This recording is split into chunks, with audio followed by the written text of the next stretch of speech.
하나님 아버지, 우리를 사랑하셔서 큰 은혜를 베풀어 주신 하나님을 찬양합니다. 예수 그리스도 독생자를 우리 가운데 보내주신 하나님의 사랑을 늘 가슴에 품고 그의 의미와 뜻을 깨달아 알고 더 깨달아 알아서 하나님의 기쁨이 되는 우리들 되기를 소망합니다. 하나님 아버지께 11조 헌금을 올려드리었고 감사 예물을 주 앞에 올려드리며 신방 감사 현금을 올려드립니다. 영혼을 구원하기를 바라는 마음으로 아버지 하나님 선교 헌금을 올려드리고 예배당을 놓고 기도하며 건축 헌금을 또한 올려드립니다. 하나님 아버지께 예배드리러 나오며 또한 주일 헌금을 드리는 손길에 복의 복을 더하여 주셔서 우리 온 성도들이 하나님을 하나님으로 만나는 복의 복을 누릴 수 있는 은혜를 도하소서. 예수님의 이름으로 기도드립니다. 아멘.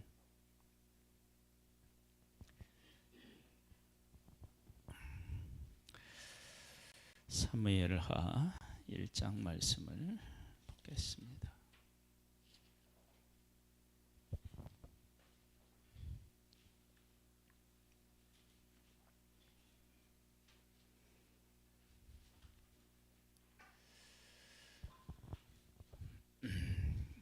우리 모두는 하나님의 은혜 아래에 있습니다. 그런 제목인데요. 사울은 그 사울 왕, 다윗 왕, 솔로몬 왕 그렇게 할 때 사울은 악한 왕, 그 다음에 다윗은 선한 왕, 그 다음에 솔로몬은 이게 이제 반반 뭐 이렇게 이제 양념 반, 프라이드 반 뭐 이처럼 처음에는 하나님의 뜻을 따르다 나중에 그 타락한 왕으로 기억하고 있는데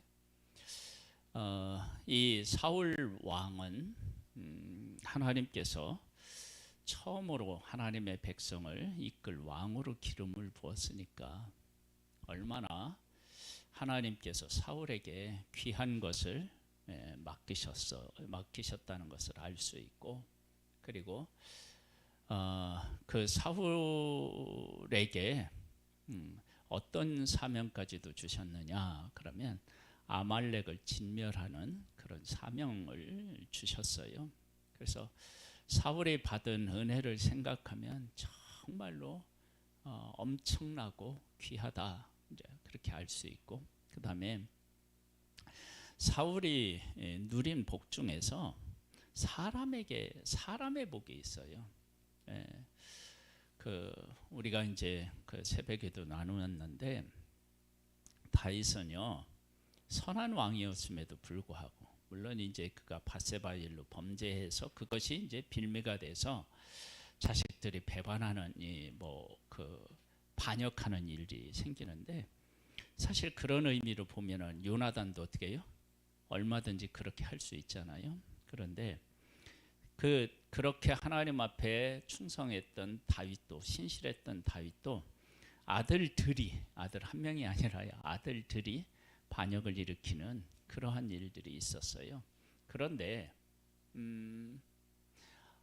이 사울은 악한 왕이었음에도 불구하고 요나단과 같은 어떻게 해요? 신실한 아들을 주셨다고요. 여러분, 이게 얼마나 큰 복입니까? 그렇죠?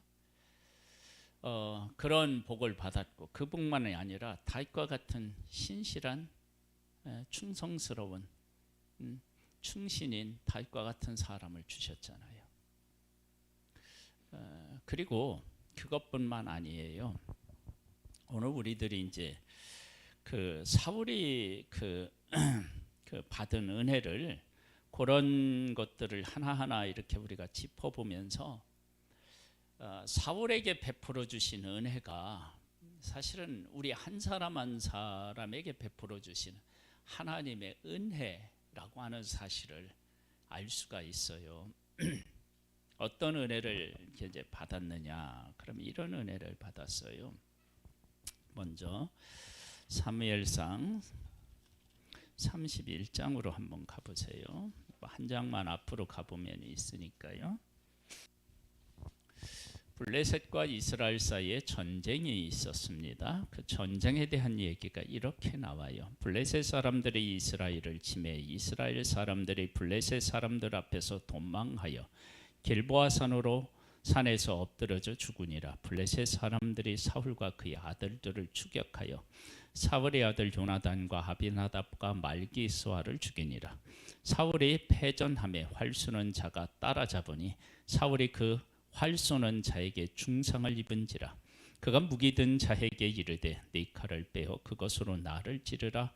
할례 받지 않은 자들이 와서 나를 찌르고 모욕할까 두려워하노라 하나 무기를 든 자가 심히 두려워해 감히 행하지 아니하는지라. 이에 사울이 자기의 칼을 뽑아서 그 위에 엎드러지매 무기를 든 자가 사울의 죽음을 보고 자기도 자기 칼 위에 엎드러져 그와 함께 죽으니라. 사울의 칼을 든 자도 주인이 죽었다고 따라 죽는 거예요. 사울과 그의 세 아들과 무기를 든 자와 그의 모든 사람이 다 그날에 함께 죽었더라. 골짜기 저쪽에 있는 이스라엘 사람과 요단 건너쪽에 있는 자들이 이스라엘 사람들이 도망한 것과 사울과 그의 아들들이 죽었음을 보고 성읍들을 버리고 도망하며 블레셋 사람들이 이르러 거기에서 사니라. 그 이튿날 블레셋 사람들이 죽은 자를 벗기러 왔다가 사울과 그의 세 아들이 길보아 산에서 죽은 것을 보고 사울의 머리를 베고 그 갑옷을 벗기고 자기들의 신당과 백성에게 알리기 위하여 그것을 블레셋 사람들의 땅 사방에 보내고 그의 갑옷은 아스다롯의 집에 두고 그의 시체는 벳산 성벽에 못 박음에. 여기까지 보면 사울이 비참한 최후를 맞이한 것으로 기록되어 있어요. 그런데 그 다음 보면 이런 은혜가 또 임해요. 박음에 길르앗 야베스 주민들이 블레셋 사람들이 사울에게 행한 일을 듣고 모든 장사들이 일어나 밤새도록 달려가서 사울의 시체와 그 아들들의 시체를 벳산 성벽에서 내려가지고 야베스에게로 돌아가서 거기서 불사르고 그 뼈를 가져다가 야베스 에셀나무 아래 장사하고 7일 동안 금식하였더라. 장사들이 일어나서요. 블레셋 그 사람들이 있는 그곳에 가서 시체를 가져왔어요. 이것은 위험을 무릅쓴 행위이겠죠. 그런데 그렇게 해서 가져와서 시신을 이렇게 화장을 잘해서 그렇게 해서 묻어주고 그 묻어주는 것으로 끝난 것이 아니라 7일 동안 어떻게 해요? 금식했다고요. 죽은 후에도 하나님께서 그렇게 예의를 갖추도록 하나님이 하셨어요. 그러면 이가 하나님의 뜻에 불순종해서 하나님의 버림을 받았다고 하지만 그가 받은 은혜는 참 귀하다. 그런 생각이 들잖아요. 악한 왕, 하나님이 기름 부은 다윗을 죽이려고 했고 그 다음에 하나님의 군대를 어디에 사용했느냐. 하나님의 군대를 충신인 다윗을 죽이는 일에 막 그 군인들을 불러서 그런 일들을 시키는 왕. 이런 왕이면 그의 죽음이 블레셋 사람들이 목을 베고 시체를 성벽에 이렇게 달고 이런 일을 해도 마땅하다. 어쩌면 그렇게 생각할 수 있을 텐데 하나님은 이 사울을 그렇게 내버려 두지 않고요. 우리가 이제 그 아합과 이세벨이 죽을 때 보면 막 개들이 와서 그 시체를 막 이렇게 다 먹어서 남은 것이 거의 없도록 하잖아요. 그렇게 될 수도 있잖아요. 그런데 하나님께서 길르앗 야베스 주민들에게 사울에게 은혜를 베풀 수 있도록 그 마음을 감동하신 분이 하나님 아니시겠어요? 그렇게 지금 하나님께서 하셨다고요. 그러면 하나님께서 왜 이런 은혜를 사울에게 베푸셨느냐는 거예요. 물론 이건 죽은 후에니까 이것을 모르겠지만 이 이야기를 만들어낸 사람이 있었고요. 그 이야기를 사람들이 들었을 거 아니에요. 나중에 이제 사무엘 하에 이제 가보면 다윗이 이 얘기를 듣는다고요. 그리고 이제 길르앗 야베스 사람들에게 어떻게 해요? 은혜를 베푼단 말이에요. 그러면 그렇게 하나님의 명령을 거역하고 하나님이 기름 부은 사람을 죽이려고 했던 사울에게 하나님이 왜 이런 은혜를 베풀었을까? 사람들이 생각하지 않았겠어요? 사울은 몰랐지만 그 얘기를 들은 사람에게는 하나님이 전하고 싶은 메시지가 있었을 거 아니에요. 그것은 하나님께서는 죄인 한 사람이 죽을 때 그 죽은 사람에게 하나님이 은혜를 베푸시기를 원하는데, 그런 은혜를 받는 사람이 그 은혜를 제대로 못 받는 거예요. 하나님은 악인이 그 심판을 받아 멸망하는 것을 원치 않으셔요. 그럼 어떤 걸 원하시냐면 회개하고 돌아오기를 원하시는 거예요. 그런 하나님이세요. 그러니까 사울에게 베풀어 줬던 그런 은혜들을 듣고 왜 하나님은 사울에게 저렇게 하셨을까? 그런 생각을 해보면 사울이 하나님 앞에 잘못했던 것들을 깨달아 알고 하나님 앞에 돌아왔으면 하나님이 그를 어떻게 생각하셨을까? 나중에요, 열왕기서에 가보면은 아라고 하는 사람이 하나님의 막 이렇게 이제 심판에 대한 얘기를 듣고 스스로 어떻게 해요? 막 겸비하는 내용이 나와요. 하나님 앞에서 하나님의 심판이 임한다 하니까 그것이 두려워서 하나님 앞에서 좀 겸손해져요. 그걸 하나님은 너무 기뻐하셨어요.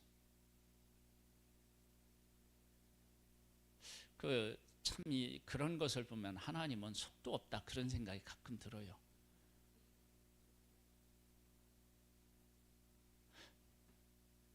지금 이 내용들을 통해서 하나님은 우리에게 말씀하셔요.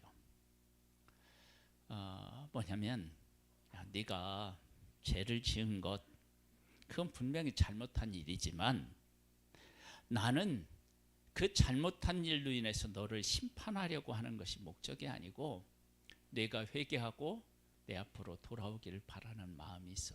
그러면서 이런 얘기를 하면서 하나님의 백성들에게 말씀하시는 거예요. 내가 사울에게 대해서 이런 은혜를 베푸는 것처럼 내 백성인 너희들 한 사람 한 사람에게 이런 은혜를 지금 베풀고 있단다. 그것을 지금 말씀하고 계시는 거예요. 그 다음 볼까요? 사무엘상 오늘 본문으로 가볼까요?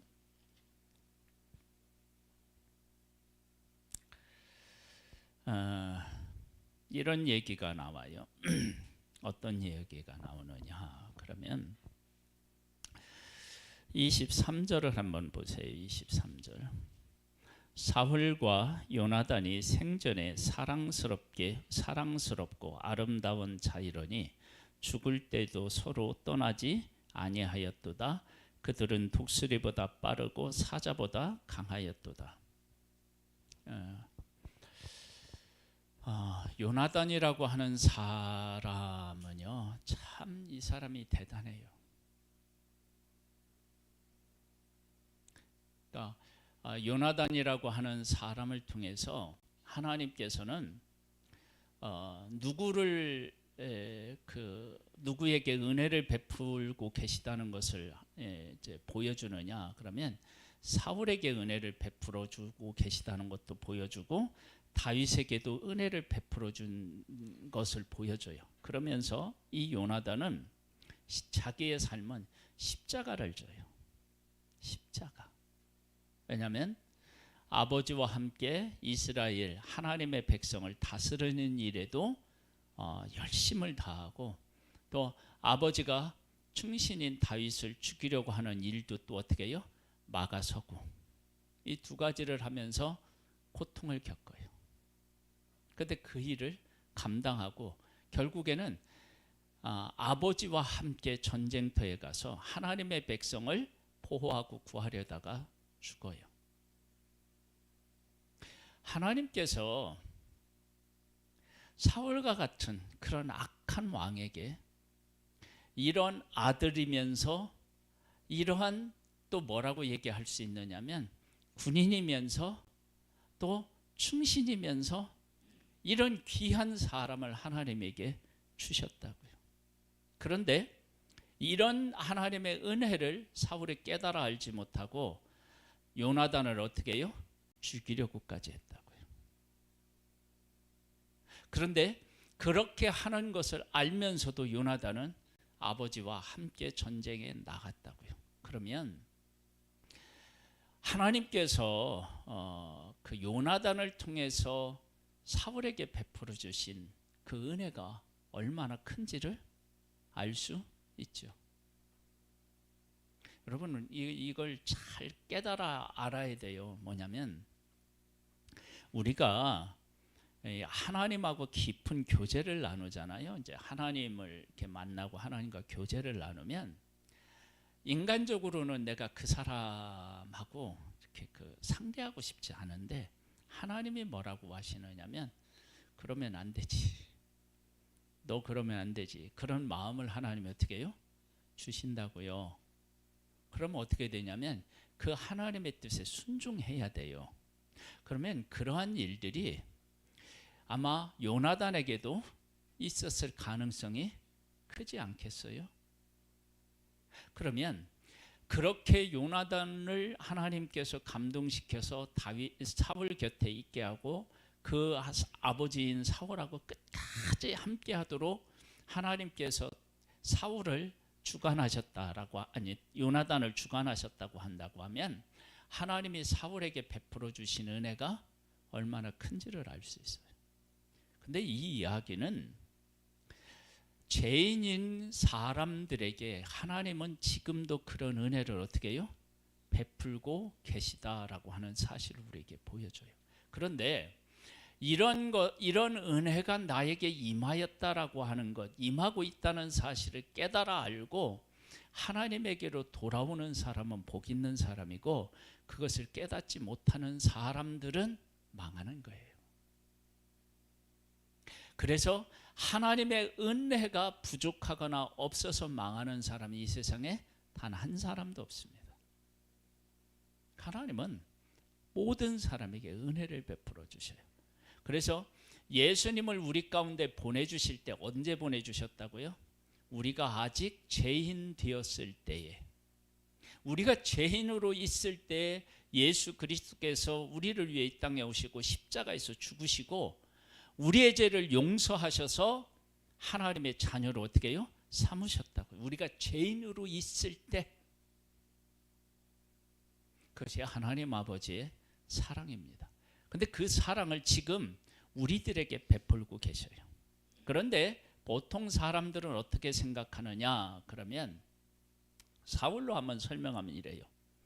사울은 하나님이 버리셨지만 왕의 자리에 여전히 있어요. 그리고 사람들이 사울을 따라요, 안 따라요?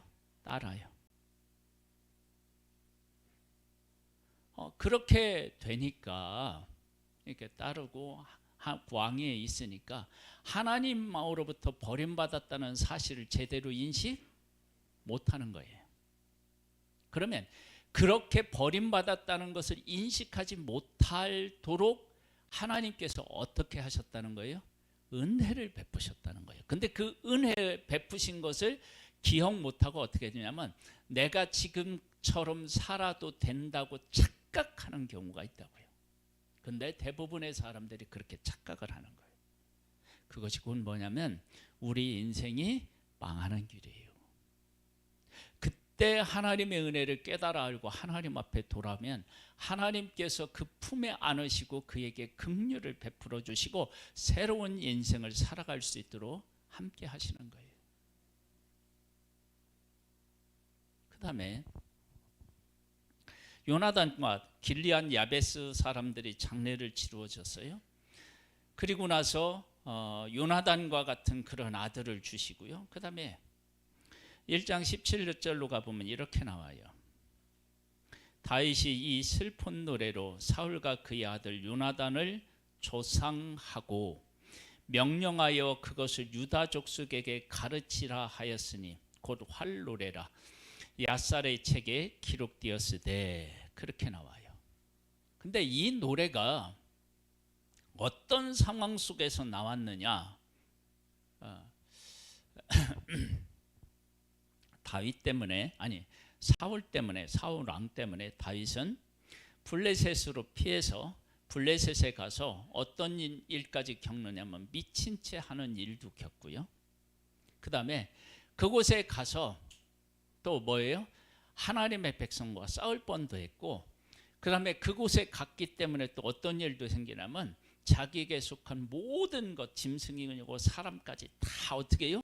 잃을 수도 있었던 그런 위기에까지도 맞아요. 그러면 이런 것들이 경험했다 그러면 우리는 보편적으로 누구를 원망할까요? 사울을 원망하겠죠. 내가 뭔 잘못을 했는데 나를 원수로 여기고 그렇게 죽이려고 쫓아다녀서 내가 어쩔 수 없이 내가 블레셋에 피해서 이러한 모욕까지도 겪느냐 하고 원망할 수 있잖아요. 그런데 다윗은 사울과 그의 아들들이 죽었다는 이야기를 듣고 어떤 반응을 보이느냐, 이런 반응 하에서 나온 노래거든요. 11절로 가보세요. 1장 11절에 이렇게 나와요. 이제 죽었다는 얘기를 듣고요. 이에 다윗이 자기 옷을 잡아 찢으며 함께 있는 모든 사람도 그리하고 사울과 그의 아들 요나단과 여호와의 백성과 이스라엘 족속이 칼에 죽음으로 말미암아 저녁 때까지 슬퍼하며 울며 어떻게 했다고요? 금식했대요. 이런 고통과 아픔 속에서 애가가 나온 거예요. 초상하는 노래가 나온 거예요. 한번 볼까요? 이스라엘아, 네 영광이 산 위에서 죽임을 당하였도다. 오호라, 두 용사가 어떻게 해요? 엎드러졌도다. 지금 사울을 뭐라고 노래하고 있어요? 이스라엘의 영광이라고 그렇게 이야기하고 있어요. 그리고 큰 뭐라고요? 용사라고 얘기하고 있어요. 그러면서 이어서 이렇게 이야기해요. 이 일을 가드해도 알리지 말며 아스글론 거리에도 전파하지 말지어다. 이순신 장군이 이 얘기를 들었나 봐요. 내 죽음을 알리지 말라고 하는 알리지 말라는 거예요. 왜 알리지 말라고 하냐면 블레셋 사람들의 딸들이 즐거워할까, 할례 받지 못한 자의 딸들이 개가를 부를까 염려로다.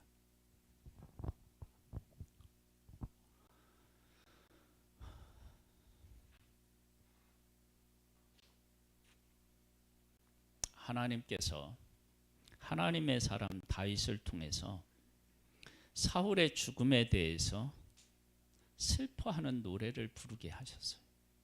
그럼 이 노래는 지금 다윗이 부르는 노래이지만 누구의 마음을 반영했을 가능성이 있어요? 하나님의 마음을 반영했을 가능성이 있잖아요. 왜 하나님은 사울의 죽음에 대해서 이렇게 다윗이 슬퍼하는 내용을 하나님의 말씀에 기록해 놓았을까요? 여러분, 하나님은 아무리 큰 죄인이라도 그가 망하는 것을 하나님은 원치 않으셔요. 회개하고 돌아와서 하나님의 은혜 가운데 거하기를 원하시는 거예요. 그래서 다윗을 통해서 사울이 죽었을 때 이 애가의 노래를 부르게 하신 거예요.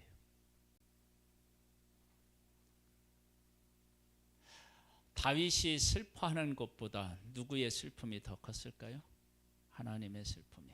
사무엘의 슬픔보다 누구의 슬픔이 더 컸을까요?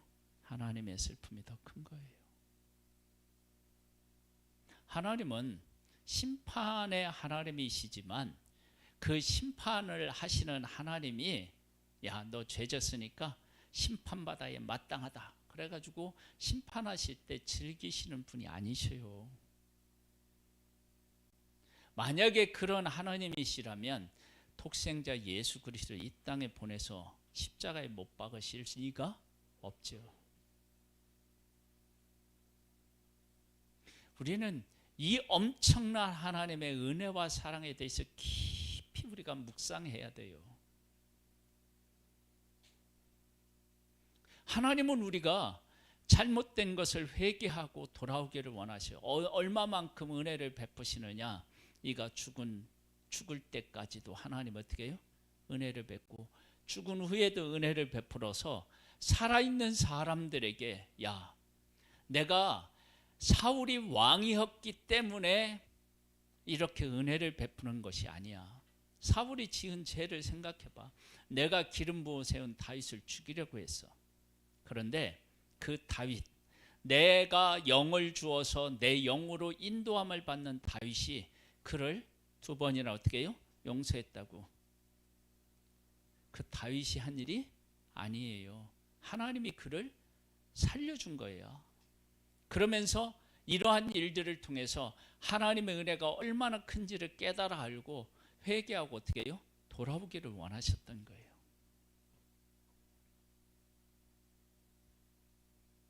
하나님은 우리를 심판하시는 게 목적이 절대 아니에요. 우리를 구원하시는 게 목적이에요. 또 볼까요?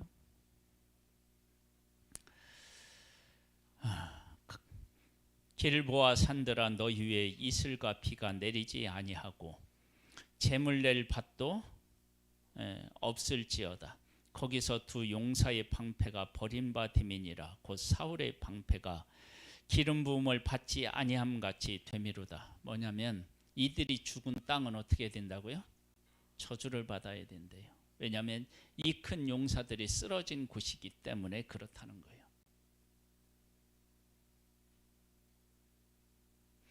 여러분, 이러한 그 노래는 다윗이 불러서 이렇게 했지만 사실은 그 안에 누구의 마음이 담겨져 있다고요? 하나님의 마음이 담겨져 있는 거예요. 우리가 누군가를 긍휼히 여기고요, 잘못했음에도 불구하고 그들을 막 품으려고 하는 것은요, 내 마음에서 나온 게 아니에요. 그 하나님의 은혜입니다. 우리 마음에서 나오면 어떻게 할까요? 지금 그 블레셋 사람들이 사울을 이렇게 딱 보자, 그 아들들을 보자 어떻게 했어요? 목을 베고요, 그 방백들에게 막 보내고요, 그 시체를 어디에요? 성벽에 단 것 같이 막 그렇게 하고 싶은 것들이 우리의 마음이에요. 근데 하나님은 어떻게 되느냐? 그렇게 블레셋 사람들이 사울과 그 아들들에게 했는데 그들에게 장사들이 가서 막 급히 가서 밤새 가서 그를 내려서 화장을 해서 정중하게 왕으로서의 예우를 갖추고 어떻게 해요? 묻어주고. 이렇게 하나님은 한 사람이 망하는 것에 대한 아픔을 가지고 안타까움을 가지고 계시는 분이에요.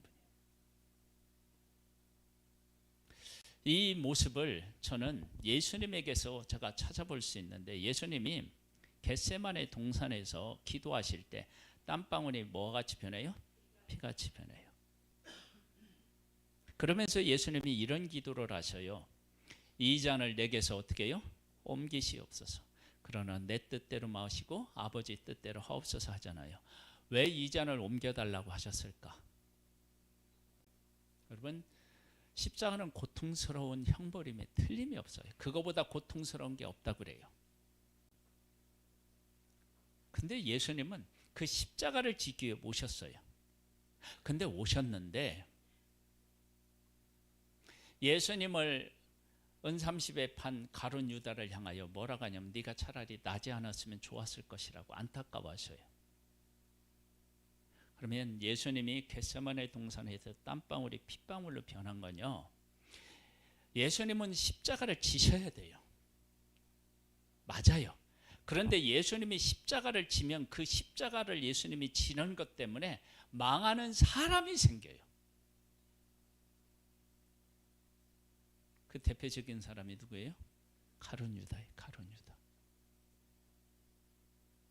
그래서 저는 예수님이 기도하실 때 내 뜻대로 마시고 아버지 뜻대로 해달라고 한 기도가 거기에서 나왔다고 저는 생각해요.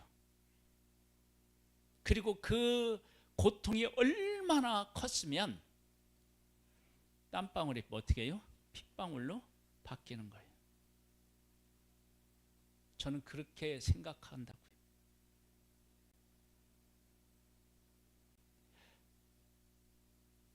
여러분 잘 생각해 보세요. 하나님의 사랑이 우리에게 지금 그렇게 한 사람 한 사람에게 나타나 있는 거예요. 이건 사울에게만 나타나는 게 아니에요. 우리 모든 사람에게 그렇게 나타나는 거예요. 우리의 삶에 가만히 들여다보면요, 정말로 악한 사람 옆에는요 진짜 착한 사람이 있는 경우가 많아.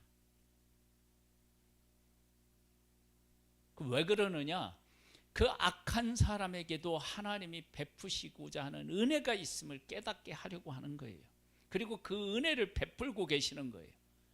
근데 사람은 그걸 못 깨달아 알아요. 그래서 뭐 어떻게 한다고요? 망해요. 여러분 지금 내 삶에 임하는 그 하나님의 사랑을 깨우치셔야 돼요. 깨달아 알아요. 저도 마찬가지고. 그러면서 이렇게 이야기하고 있어요. 죽은 자의 피에서 용사의 기름에서 요나단의 활이 뒤로 물러가지 아니하였으며 사울의 칼이 헛되이 돌아오지 아니하였도다. 적을 향하여 어떻게 해요? 용감한 사람이었다는 거예요. 그러면서 사울과 요나단이 생전에 사랑스럽고 아름다운 자이러니 죽을 때에도 서로 떠나지 아니하였도다. 그들은 독수리보다 빠르고 사자보다 강하였도다. 이스라엘 딸들아 사울을 슬퍼하여 울지어다. 그가 붉은 옷으로 너희에게 화려하게 입혔고 금 놀이개를 너희 옷에 채웠도다. 뭐냐면 먹고 사는 일에 있어 풍족하게 어떻게 해요? 정치적으로 잘했다는 거예요. 적을 향하여는 용감하게 싸웠고 국내적으로는 어떻게 해요? 정치를 잘해서 잘 먹고 잘 입혔다는 거예요. 그러면서 오호라 용사가 전쟁 중에 엎드러졌도다. 요나단이 네 산 위에 을 당하였도다. 내 형 요나단이여, 내가 그대를 애통함은 그대는 내게 심히 아름다움이라. 그대가 나를 사랑함이 기이하여 여인의 사랑보다 더하도다.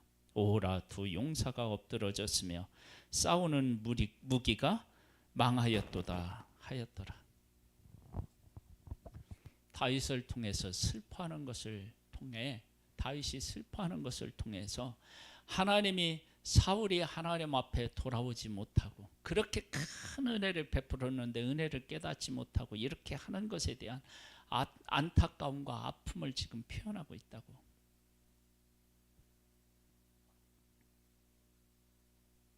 그것을 예수님이 겟세마네 동산에서 피땀 흘려서 기도하는 모습에서, 그리고 십자가에서 죽으면서도 오른편에 있는 강도에게 어떻게 해요? 네가 나와 함께 어떻게 오늘 낙원에 있으리라고 그에게 은혜를 베풀잖아요. 그렇게 네 마음대로 살다가 이제 죽어갈 때 나를 찾냐? 그렇게 말씀하시지 않고요. 나와 함께 네가 낙원에 있다. 그렇게 말씀하시고 은혜를 베풀어 주셨다. 그분이 바로 우리의 아버지 하나님이시고 그분이 우리를 위해서 십자가에서 죽으신 예수 그리스도의 마음인 거예요.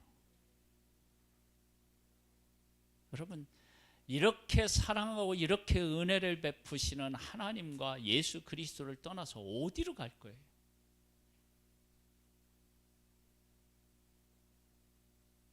요즘에 여러분들 이렇게 우리 뉴스 못 봐요? 분리하면 다 모른다고 하잖아요.